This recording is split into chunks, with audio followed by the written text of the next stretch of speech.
Hello, everybody, and welcome to this week's episode. Man, I didn't even want that music to stop yet. That was a beat. That was a groove right there. Yeah, that's hard. That right there, that Scales Beats. Okay, yeah, they'd be sponsoring us. There's a reason they let us use our stuff.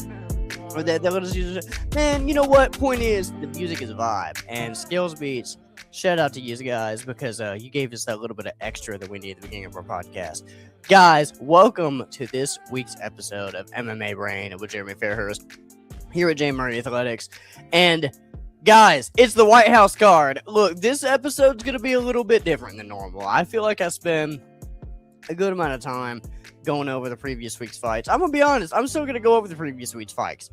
The previous week's fight sucked, okay? So what everybody wants to talk about right now, what everybody's thinking about is Freedom 250 this weekend, this Sunday, not Saturday. We're going to get to that too.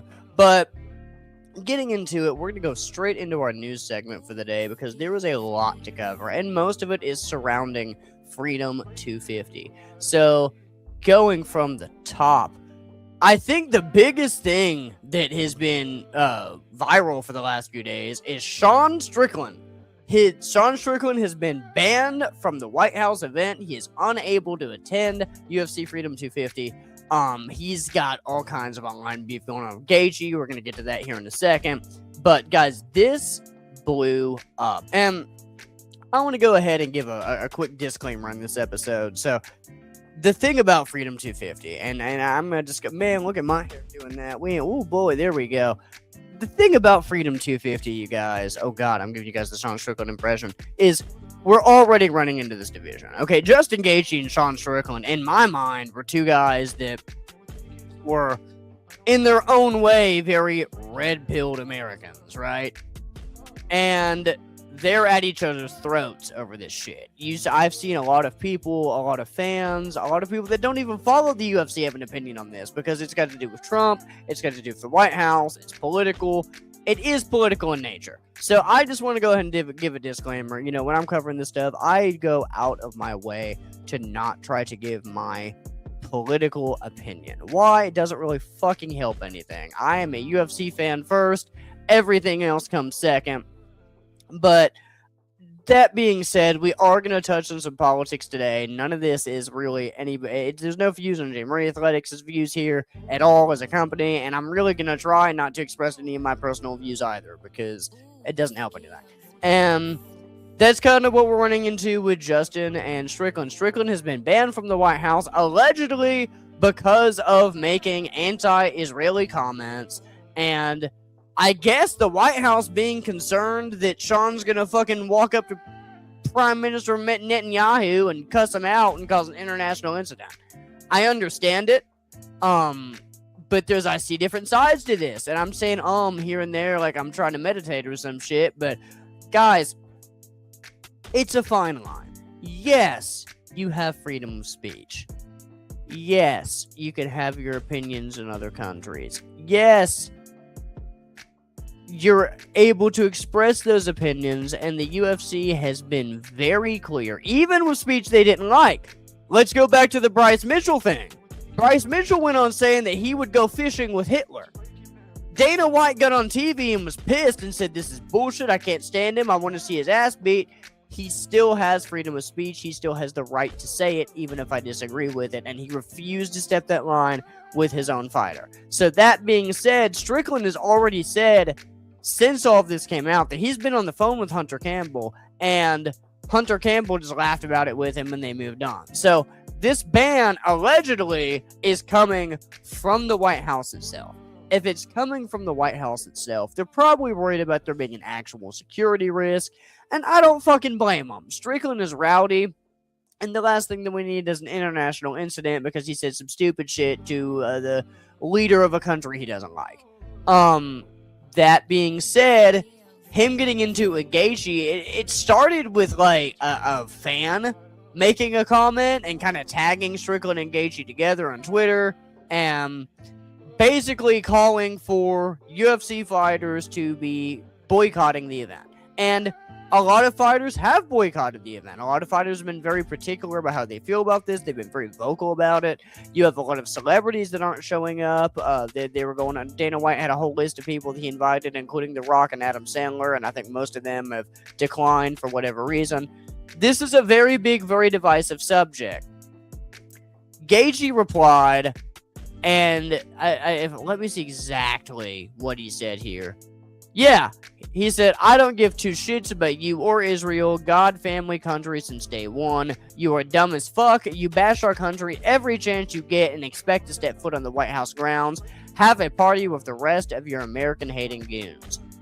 Sean replied to that and said, you hate America. Did your handle give you that line? I love America. Criticize the administration because everyone on this earth understands he's controlled by AIPAC. Iran will have nukes next month 20 years ago. I have the list on my desk. Just stop. So Sean's going on a whole anti-political. And if you go on Sean's X page right now, it is nothing but just roasting Justin Gaethje. He's been calling him Justin Gaethje. So bad that apparently Justin disabled his comments and has deleted his post. I went to Justin's page and couldn't find the tweet. Strickland is being as opinionated as ever, and apparently he's actually going to be showing up to the White House in order to protest outside of the grounds. I don't know how smart that is, but you know what? What do you expect from Justin Gaethje, guys? I mean, Sean Strickland. This whole thing, it's shitty. It's shitty in a way, because the UFC is getting the spotlight, but it's causing a lot of division. And the UFC has always been looked at as a red-pilled right-wing red-pilled. I watched a fucking video earlier where they were calling Dana red-pilled. And he's always claimed that he's not, he's not super political, that he just tries to have common sense, this and that and the other. I would say most fighters are, for the most part, naturally conservative, for the simple fact that it's just, they allow, there's a lot of, well, and I wouldn't even say that's true, because you've got some really liberal fighters out there, but generally, they have a wider tolerance when it comes to the violence and all that. It's just, for whatever reason, the UFC specifically has been tied in with Trump for a few years now, and everybody knows this. Trump shows up to the events when he can. Him and Dana White are big buddies, and it blurs the line sometimes of how much of this is Trump, how much of this is Dana, how much of this is the UFC, and how much of this is people overthinking. This is gonna be one of a kind. That's what it comes down to. It's gonna be one of a kind, regardless. I just wish that our fighters weren't fighting each other over it. I wish I didn't see friends arguing about it on Facebook. I wish that it didn't cause so much division. If this is supposed to be a celebration, and this is supposed to be about the United States 250th birthday and Trump's birthday, because that's why they moved the whole event to a Sunday for the first time that I know of, and this and that and the other, why are we fighting? Everyone has their own opinion. At the same time, it is a little bit of a stunt. This is something that has never been done before. Not the White House, not to this degree. Having the military lined up, having all these world leaders there, having all these exclusive celebrities. It's a show for the world. And the UFC and its fighters are being used in that. And some of them are okay with it, some of them aren't. And that's really where the division comes down to. Really, that beef between Strickland and Gaethje, hopefully it's squashed, but this is the kind of stuff that, it sticks with people, man. And hopefully Strickland doesn't get into too much trouble protesting outside the White House grounds with the bullhorn. That being said, Gaethje's beefing with everybody, because apparently, well, actually, we'll get into that in just a second. We're going to push into it now. Because now Ilia is coming out saying that Gaethje finally passed the line and this and that and the other. Gaethje made a couple comments bringing up Ilia's wife and saying that Ilia has a god complex and that he lived with him. That if he lived with Ilia, that he would leave him too. Ilia responded by saying that he no longer has respect for Justin, and now he's going to knock him out in 2 minutes. I think the whole thing's fucking smoke, brother. You were going to knock him out in 2 minutes, or at least try to anyway. I don't know why. This is fight week posturing. Ilia beef with Gaethje's father. Apparently, Gaethje's father called Ilia short, and Ilia got mad about it and posted something about father's hope, champions know, this is what I'm going to do, and you're going to watch, basically. It's normal fight banter. That being said, Ilia Topuria is, I don't know, I feel, common sense says Ilia Topuria knocks Gaethje out in under 2 rounds. Probably 1. But, I mean, if anybody can just create the weirdest upset possible for no reason at all, it's Gaethje. Even though he seems to have a tendency to, I feel like Gaethje drops the ball when he gets to the top of the division. He's the guy who can get to the top but can't stay there. So I mean, we'll see. But Ilia and Gaethje beefing just feels like them trying to sell a fight that doesn't need to be sold. Going on from there, we're gonna go back to Freedom 250 because again, this seems to be just really all the news you're gonna find right now, ladies and gentlemen. There was a federal lawsuit out seeking to stop UFC Freedom 250 from happening right now. I don't know the exact specifics other than they were saying that it's on federal grounds, that it benefits a private organization, it is not a government event, that they skipped environmental regulations. There's a lot going on into this. I highly doubt that the millions of dollars that have been dropped into this are going to stop because 2 people got mad last second and tried to put a lawsuit in. I'm sure it gets blocked. But that goes to show how big this is and how badly it's affecting people. When's the last time you guys heard about somebody trying to stop a UFC event via petition? This has grown bigger than the sport, and that's either going to be a good thing or a bad thing, and we're going to see. We'll see, especially since Dana White, well, for one, Freedom 250 is going to be on a Sunday, which that's going to make things interesting. I don't think people realize this. I was at work today in my day job, and I had 3 different people turn around and go, huh, when I said that, or when we looked at it. So, very interesting. Everybody's used to the Saturday events. They moved it to Sunday specifically to coincide with Trump's 80th birthday. That's interesting move. And it's even more interesting because Dana White is coming out saying that he's expecting Super Bowl level numbers for the event. You're hosting it on a Sunday.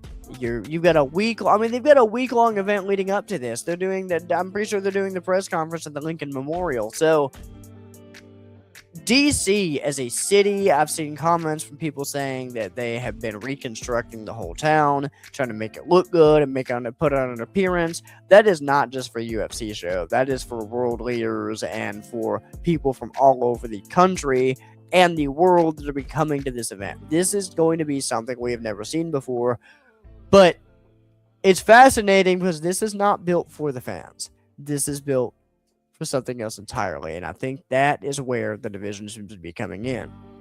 That being said, it's going to be historical. I'm tuning in. I'm sure if you're watching this, you're a big enough fan, you're going to be tuning in. So, like, it's just going to be curious to see how the UFC approaches this and how it's remembered in history. What is this going to look like in 10 years? How are we going to look back on this? Seeing the UFC embedded in politics is strange. I mean, like, it's no stranger to politics, right?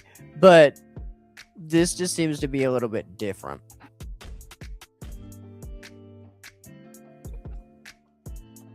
You know, they don't sponsor us, but shout out Dr. Pepper Strawberries and Cream because that is gas. Alright, guys. Speaking of sponsors, if you enjoy this type of content, and I know I've been rambling on a little bit today, I don't feel like I'm on my A game like you guys deserve. I don't feel like I'm just hammering in the facts like normal. I feel like I'm stammering and saying a lot. But if you like this kind of content anyway, we have got all kinds of merchandise, supplements, all kinds of products on the Jmurrayathletics store on our website. Guys, we're doing our best to get you as many events as we can and put on the best production available. The best way for us to do that is to fund that through these events. So guys, if you like us, if you support us, go grab a hoodie, grab a shirt, grab a hat, grab some whey protein. Check it out. Moving on, I am going to go ahead and cover last week's event a little bit. The thing was, it just kind of sucked, so I'm not going to cut that much time on it. Starting off, we had Iwo Baranowski versus Junior Tafa. Iwo won by first round KO.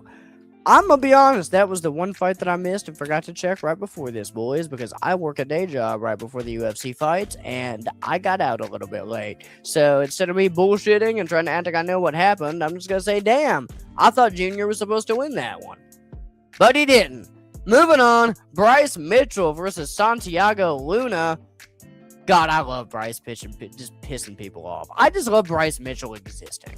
Okay, Bryce Mitchell existing. Well, okay, hold up. Time out before I get canceled. Sometimes Bryce Mitchell goes over the handle a little bit. That being said, he still pulled the third round submission in his fight so the haters can get over it. Bryce Mitchell won by third round, a rear naked choke, and I think it was like 20 seconds left in the fight, man. That's gotta suck for Santiago Luna. You had Tom Nolan winning by decision against Ziam. And then you had Brendan Allen winning by decision versus Edmen Shahbazyan. And then you had Belal Muhammad winning. Oh, no, he lost terribly by decision to Gabriel Bonfim. Guys, this was a decision fest, snooze fest shit.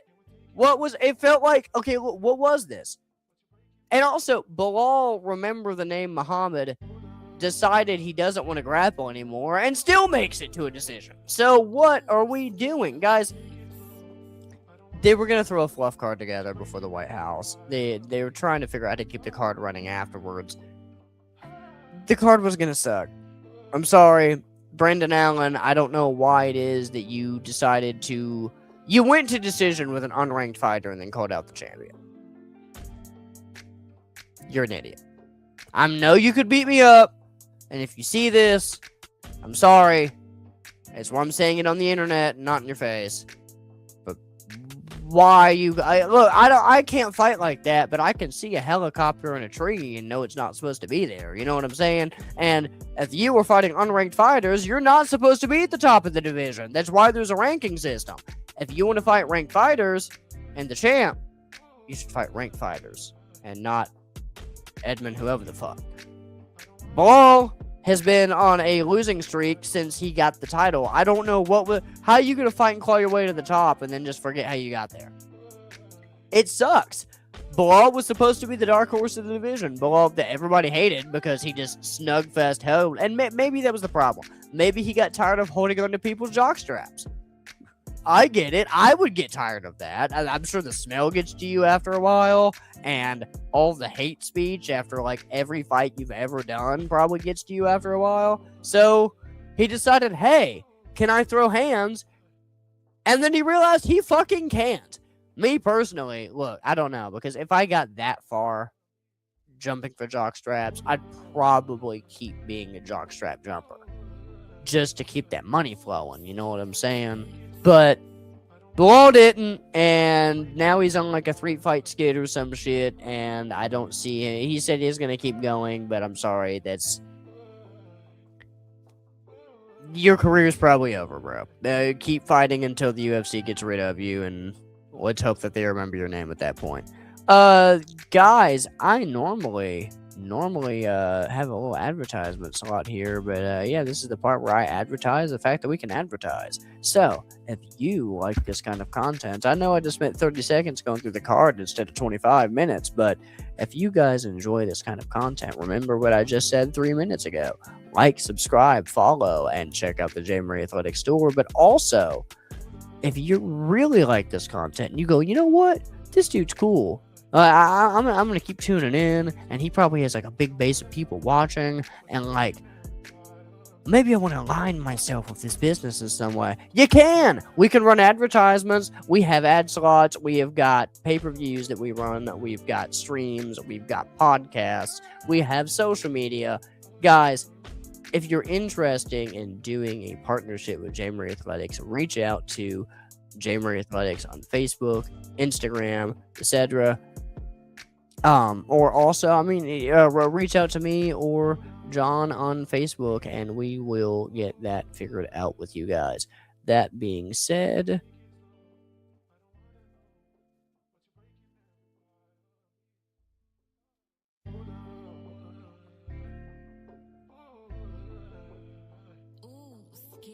interesting.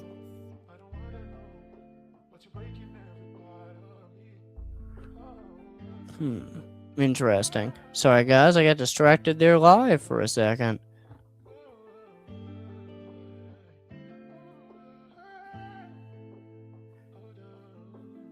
All right. Moving on, I guess we're just going to jump straight to the card itself, because there's a lot different with Freedom 250. For one, there's no prelims on this event. That's going to be a little bit different. There's only the 7 fights. It's a 7-fight main card. Yes, I can count. Okay, just had to make sure. We are starting off with Diego Lopez versus Steve Garcia. You got Bo Nickel versus Kyle Dawkins. You got Mauricio Ruffy versus Michael Chandler. Derek Lewis versus Josh Hockett. Sean O'Malley versus Ayman Zahabi, Alex Pereira versus Cyril Gahn, and then of course Ilia Topuria versus Justin Gaethje serve as the main event. There's a lot to cover here. I never thought Diego Lopez was that good to begin with starting out. Diego Lopez versus Steve Garcia. I feel like Diego is one of those guys that they kind of sped run, and that being said, I'm not really sure why he's on this card. I would like to see him win, but it was just one of those that I feel like he rushed him to the top, then they give him a rematch that he didn't need, and now he's just kind of floating somewhere. I'm not sure if putting him in an event like this was the right move. That being said, Steve Garcia, and I'm going to check on this myself a little bit.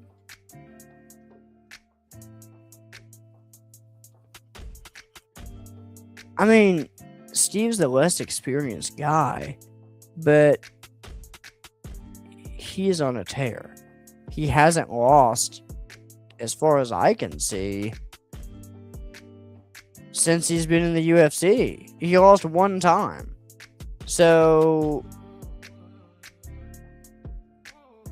okay, he's lost twice. He's lost twice in the entire time that he's in the UFC, but it was a long fucking time ago. It was several years ago. So he's 19-5 versus Diego's 27-8.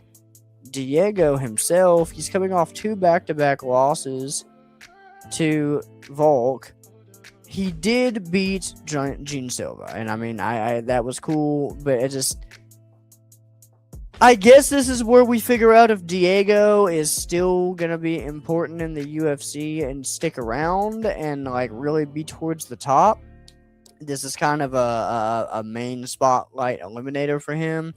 It just, again, it intrigues me to see them put him in this position on such a big card on the White House event. That puts a lot of pressure on Diego when he's already been in 2 high level, high pressure events already. That being said, I don't really have a prediction for that one. I'm not sure about that one, boys, because it could go either way. Moving on, we got Bo Nickel versus Kyle Dawkins. Now, this is another guy that I feel like Bo is just kind of been pushed and pushed and pushed. He learned the hard way. I believe that was against Gene Silva. So, now 8-1 Bo Nickel is going up against 17-4 Kyle Dawkins. Now, Kyle seemed pretty, he looks pretty confident going into this fight. If you look at any of the interviews or anything, and in fact, we sat down with Lex Ludlow, the BKFC fighter, here this last weekend, and he's actually going to be, he said he will be in Kyle Dawkins' corner. Kyle's going to be in his corner for his upcoming fight, and he seemed very confident for this, which, I mean, your teammates are going to be confident in you, I'm sure, but Bo I don't think Bo's as big as people say he is, or as good as people think he is. I think that's been exposed now. I think, again, he was somebody that got fast-tracked early, and now we're going to see if he learned how to adjust to his mistakes and took the loss and actually grew from it. Maybe we see another version of Bo Nickel, or maybe Kyle Dawkins comes out and gets the upset. Moving on from there, we got Mauricio Ruffy versus Michael Chandler. Guys, Michael Chandler is probably one of my absolute favorite fighters to exist in the UFC. He doesn't have to win. He's so entertaining, it doesn't even matter. He's motivational, he's inspirational, he brings it to fight every time and to put on the show. That being said, Mauricio Ruffy's probably going to beat the shit out of him for 3 rounds, because that's generally what happens to Michael Chandler. I would love for Michael to come and knock out Mauricio right in the middle of the White House lawn and get his big star-spangled ending. I think for somebody like Chandler, that would be absolutely perfect, and I think he should retire right there if that's the case.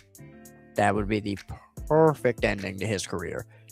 That being said, he might get beat up and retire. He might fight a bunch more. I don't know. He's 23-10.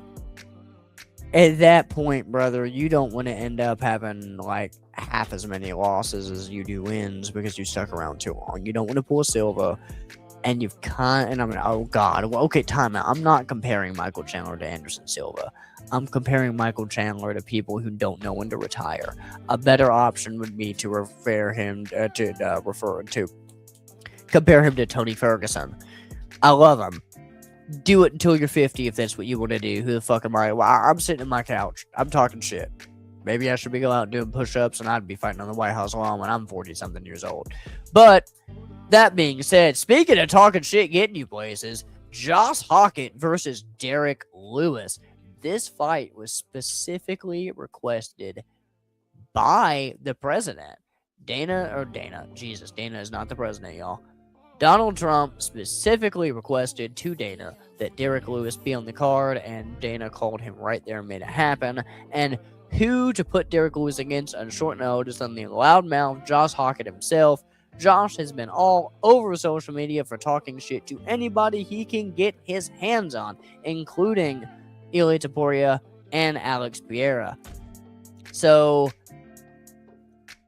again, I mean, Josh is good, but we'll see if his personality getting him here, we'll see if his skills match the personality that got him here. He's 9-0, so he might knock Derek Lewis out.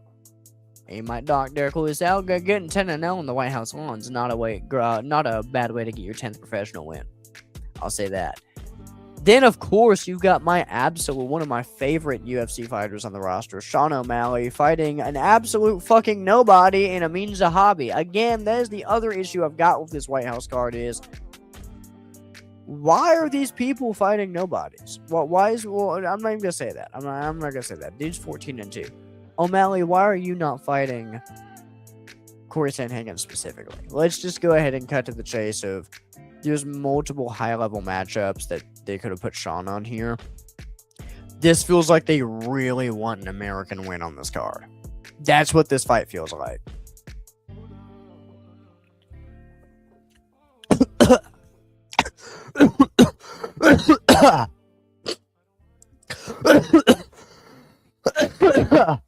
Well, boys, don't swallow Dr. Pepper too fast.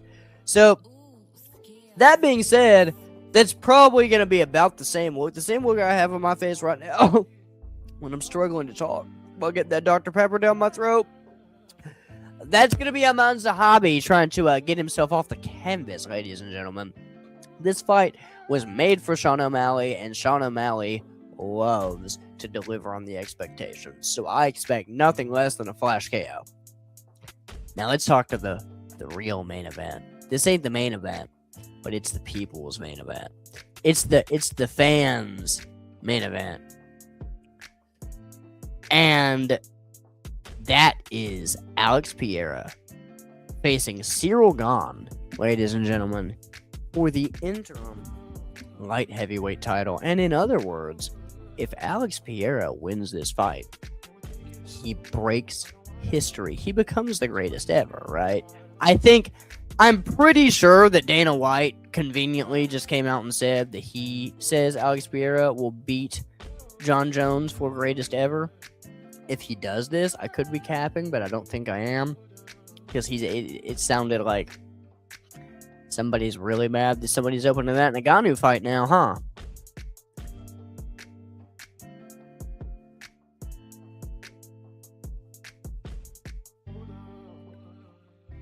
Boys, ladies and gentlemen, I apologize. I had that open to keep my notes, and in reality, I am just getting sidetracked and distracted a bit. That being said, guys, Alex Pereira versus Ciryl Gane. Alex Pereira has revolutionized the sport. Can we talk about what's happening right now? Fuck the White House card. Fuck the politics behind it. Fuck all of this shit. Guys, Alex Pereira came in as a guy that was drunk in a bar somewhere, had lived past his days as a kickboxer, heard Adesanya talk shit on the mic, and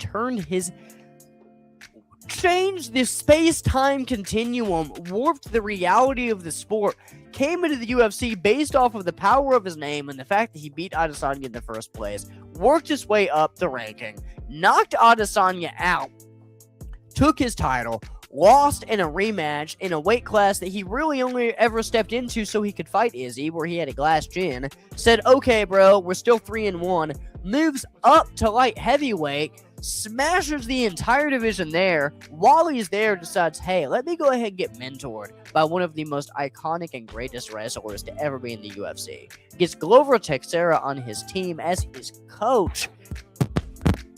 I'm getting so excited I'm going to break my microphone talking about this.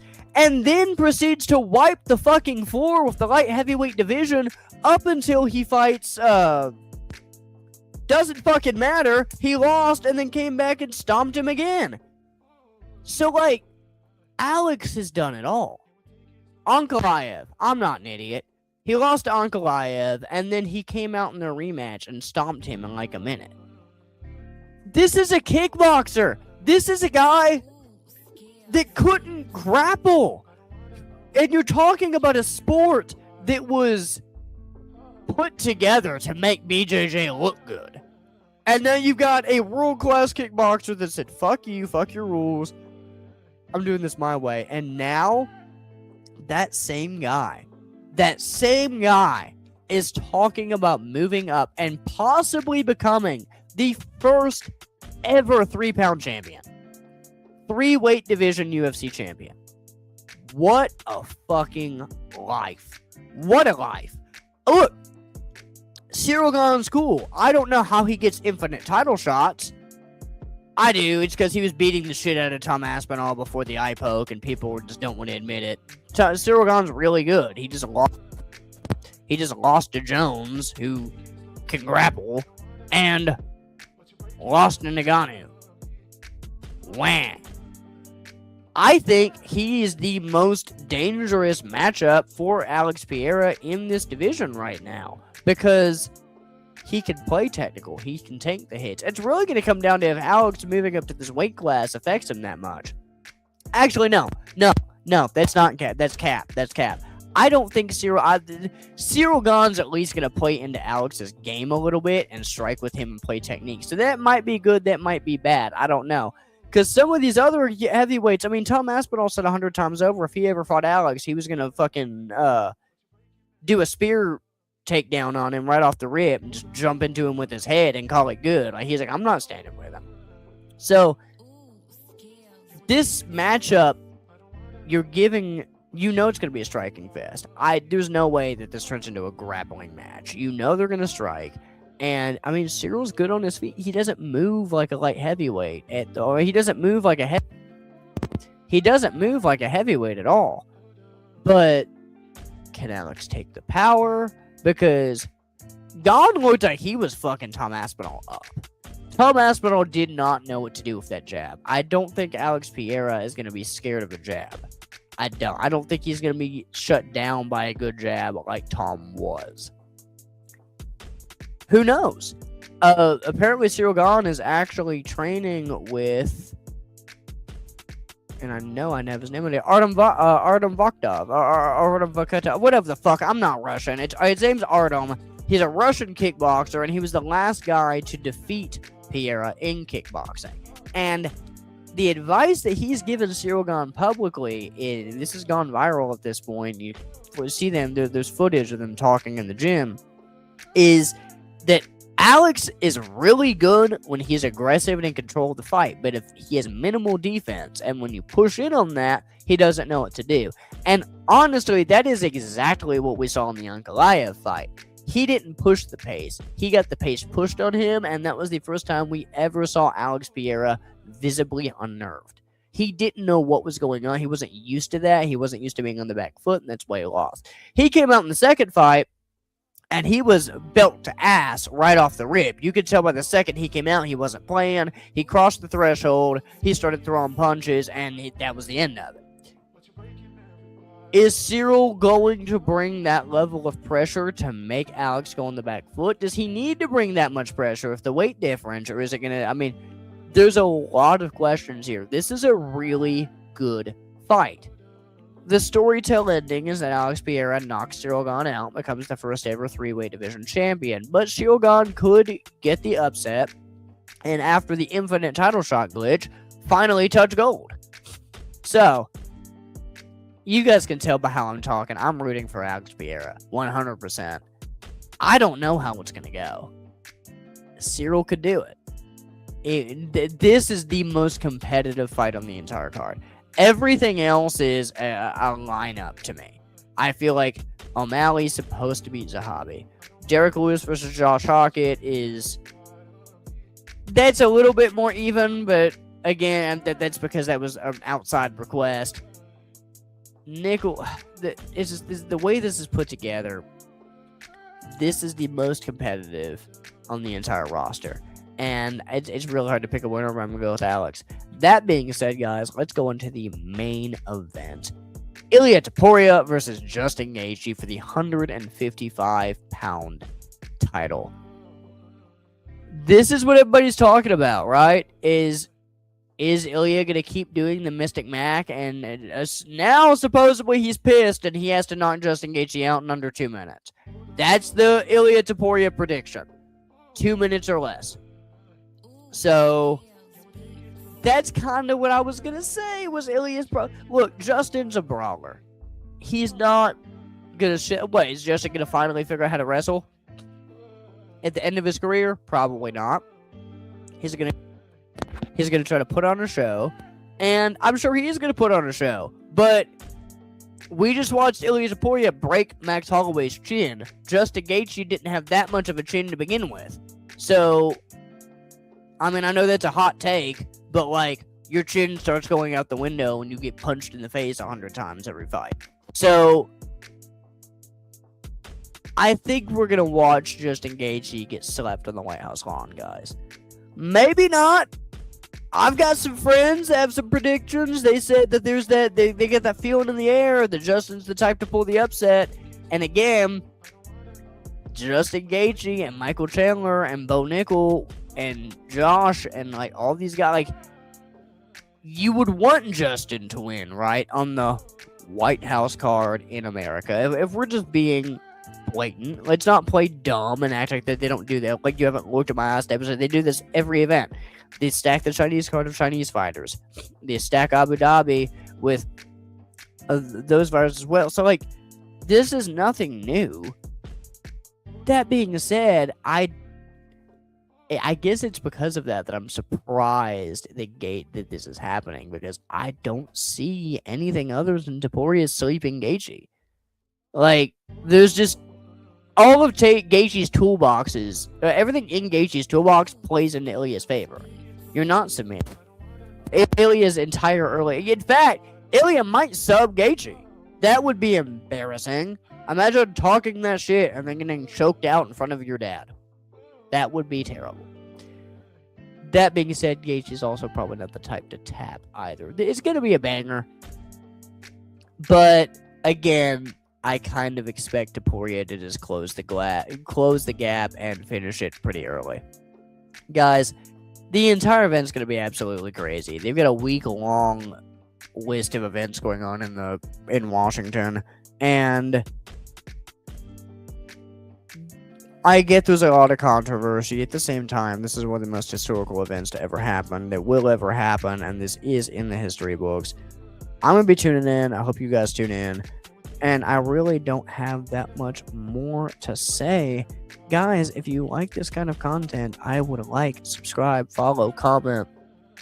Let us know. And if you don't like something I say, or you do like something I say, or you just want to have a conversation, let us know. Get in the comments. I want to interact with you guys. I want to actually turn this into a community. I say this every episode. I don't want this to just be me ranting to a empty screen. So let's build something. That being said, guys, thank you so much, and please like, subscribe, and stay tuned for more content. Peace out.